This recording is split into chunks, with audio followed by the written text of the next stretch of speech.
Hi there. I wanted to share something with you that my friend Giles Dooley sent me yesterday, um, but it requires a bit of backstory. Some years ago, when I was running the scavenger hunt Gish and collaborating with Giles on trying to find people in the world that we could help with that weird little game that we were playing, um, Giles identified this family of Syrian refugees that was living in Lebanon. They were living in tents. This family had no access to medical care. They didn't have enough food to eat.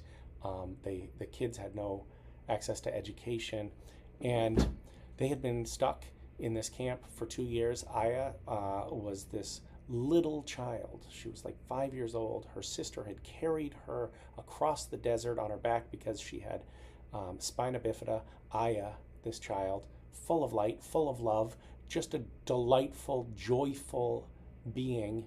You could see it in the photos and the videos that Giles captured and sent back. But they were living in the worst possible circumstances on the brink of death and with no future and seemingly no hope. And we raised money through Gish. The assignment in the game was to find a few people to make contributions. You weren't even allowed to make a contribution yourself. You just had to find a few people to make donations.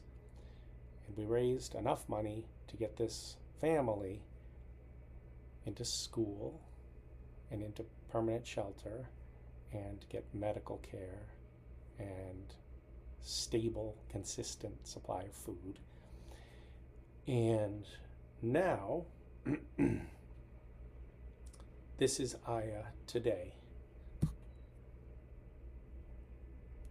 Sorry for the glare and the fact that I can't figure out what left and right is.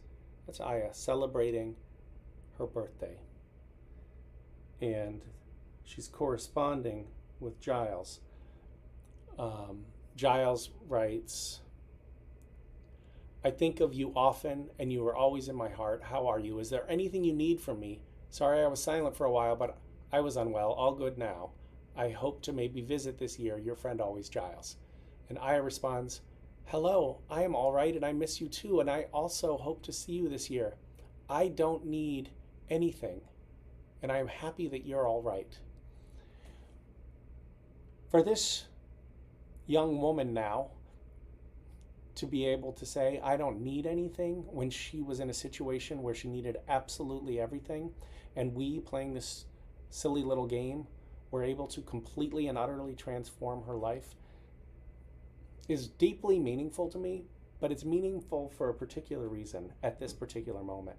And that is, we look out at the world, we see Gaza, we see Ukraine, we see the impending apocalypse of the US election, and a lot of people are throwing up their hands. People in my life that I know are throwing up their hands and saying, there's nothing I can do. These seem like insurmountable problems, and there is a temptation to put our heads in the sand and walk away and stop reading the news.